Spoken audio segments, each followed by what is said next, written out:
ఒక కుటుంబమే కాకుండా మిగిలిన 3 కుటుంబాలు కూడా బూతుల్లో ఏజెంట్ల కింద కూర్చున్నారని చెప్పి గోరడు పెద్దిరెడ్డి నాగశేఖర్ వాళ్ళ ఫ్యామిలీ పల్లం శేఖరు పెద్దిరెడ్డి కుటుంబం సభ్యులు వీళ్ళందరినీ కూడా ఈ గ్రామానికి సంబంధించిన ఇక్కడ నాయకుడు మన నారపురెడ్డి వీళ్ళందరినీ కూడా చంపాలి అని ఏకంగా ఎంత దారుణంగా ఈ గ్రామంలో జరిగిన రాజకీయాలు చూస్తే నిజంగా ఆశ్చర్యం అనిపిస్తుంది. అసలు ఈ గ్రామంలో ఈ రాష్ట్రంలో లా అండ్ ఆర్డర్ ఉందా లేదా అన్నదానికి ఈ గ్రామంలో జరిగిన ఘటన ఒక ఉదాహరణగా కూడా చరిత్రలో ఎప్పుడు కూడా నిలిచిపోతుంది. ఈరోజు నిజంగా ఎంత ఆశ్చర్యంగా జరిగింది అని అంటే ఈ గ్రామంలో ఈ గ్రామస్తులు బయట నుంచి వచ్చిన వాళ్ళు అందరినీ కూడా ఏకం చేసి దాదాపుగా 35-40 మంది ఒక చోట ఏకమై రాడ్లు పట్టుకొని తుపాకులు కూడా ఉన్నాయి. తుపాకులు కూడా చూపించారు. రాడ్లు పట్టుకొని కర్రలు పట్టుకొని కత్తులు పట్టుకొని వాళ్ళు గ్రామానికి వాళ్ళంతా కూడా ఇక్కడ చేయడానికి స్వైర విహారం చేయడానికి అందరూ కూడా ఏకమవుతా ఉంటే ఇదే గ్రామంలో నివాసం అంటా ఉన్న నారపురెడ్డి ఎస్ఐకి ఫోన్ చేసింది 9:30 గంటలకు ఫోన్ చేశాడు.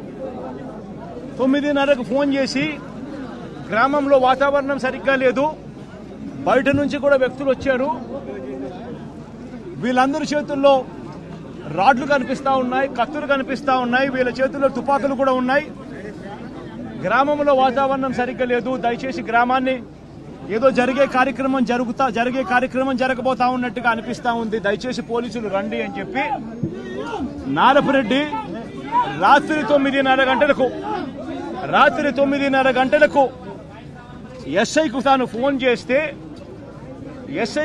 చేస్తే ఎస్ఐ ఆ తర్వాత కొద్దిసేపటికి ఎస్ఐ రావడం జరిగింది.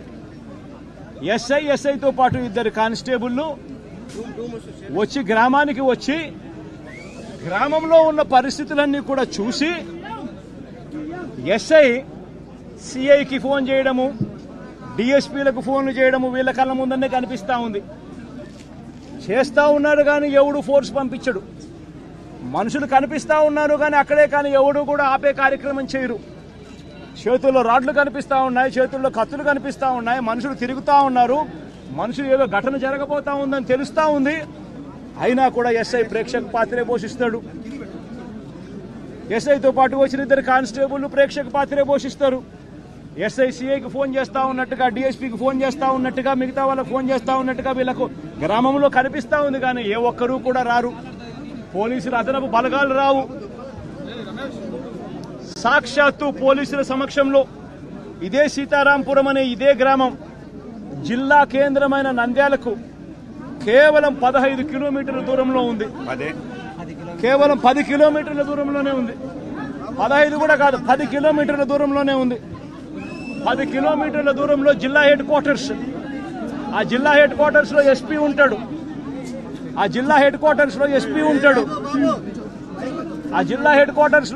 ఉంటాడు.